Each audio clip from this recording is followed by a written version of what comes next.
Liam. Was it almost a tale of two matches, maybe one up until 74 minutes, then that sort of indiscipline and collapse afterwards? Yeah, it's a very disappointing result, and in an evening where for much of the game I was really, really happy with our performance. The last 15, 20 minutes are crazy in many aspects, and that's on me.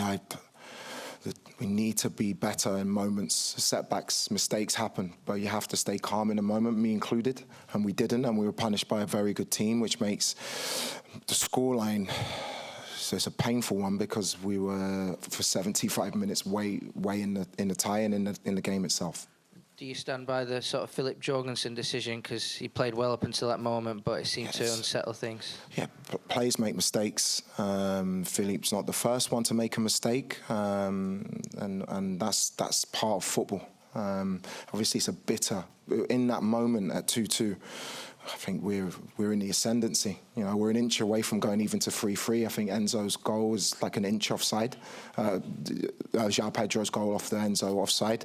But in the top level, in the Champions League level, is fine margins. And the fifth goal was the most painful one after a flashpoint. We don't settle ourselves down. We don't deal with a basic pattern of play. And they score a fifth goal and make the tie very difficult for us. Matt, down here. Liam, can I just ask you about a couple of other incidents as well? There was one, I think, after PSG's disallowed goal, where Enzo Fernandez seems to get very annoyed with Jorgensen, chucks the ball at him and shouts at him. I don't know whether you're aware of that because of everything that was going on. And then also, obviously, Pedro Neto, I know he's apologised, he's given the lad his shirt. But did that sort of sum up the kind of collective head loss at the time, just the fact that happened? Yeah, I think honestly, on both occasions, and I'm not trying to, I haven't seen them back. I saw there was an occasion with a ball boy. If there was anything from our side that was wrong or out of order, I apologise on behalf of the club. I think Pedro has done in interviews. I genuinely haven't seen it back.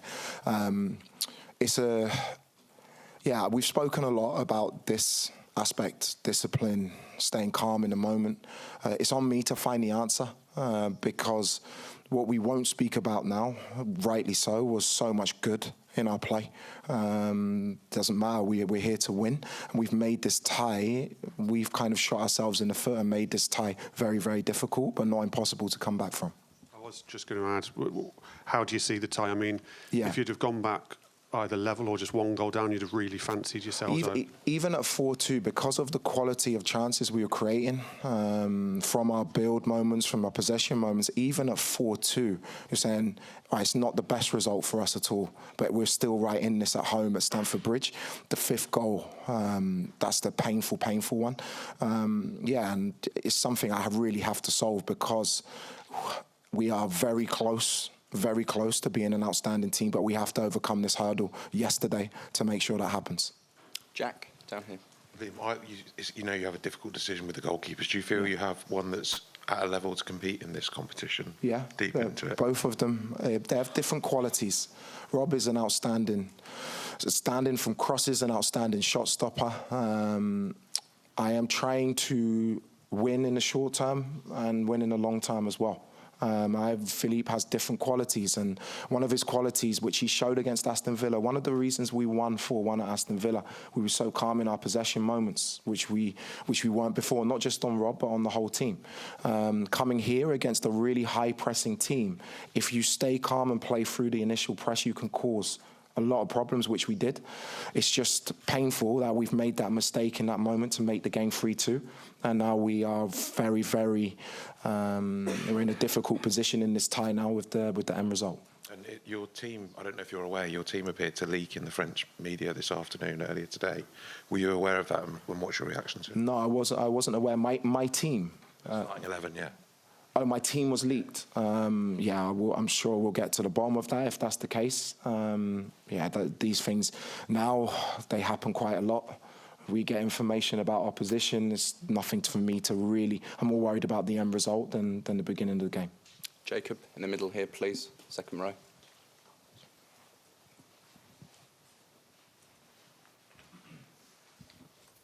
Hi, Liam. You said that you need to be better. Just what specifically do you need to do? Well, it's something I need us to maintain our calm in the moment when we have setbacks. This is on me. It's not a blame of the team. It's something that we've spoken about from my first day coming in, about reacting positively, about staying calm under pressure moments, and it's not happened. So that's why it's on me. That's not pointing the finger of blame at the players. A lot of what we did there, the intensity of our press, some of our football, chances we created was outstanding. But if we don't overcome this hurdle, we won't reach our potential, and it's my job to find the answer to it. Rob? Did the players struggle to recover psychologically from the third goal? Because it was such a rapid collapse after that, and it is something that's been said about this team before. I think the fourth goal, we wouldn't say that if it wasn't for an inch of João Pedro being offside, Enzo being offside for João Pedro's goal to make it 3-3. It was millimetres in it, ultimately the correct decision. But the fourth goal from Kvaratskhelia, that's an absolutely unbelievable strike. No goalkeeper in the world saves it. And when you're in that moment, you have to remember it's a two-legged game. You have to maintain the calm. With the chances we created and the moments we had, even with 2 goals, the tie is still retrievable. Three behind now makes it very, very difficult. Miguel? Hi, Liam. PSG have a lot, I mean, you mentioned there with the Kvaratskhelia goal, but PSG have a lot of dribblers, a lot of players that shoot from distance. I know they're European champions, but do they give you something different that you don't face in the Premier League so much? In the Premier League, you don't have Dembélé, Doué, Barcola and Kvaratskhelia, or Vitinha or João Neves. They're an outstanding team. They're European champions. And I think that's why I'm so disappointed in that our performance up to the third goal was very, very good. It can't be spoken about now because of the end result.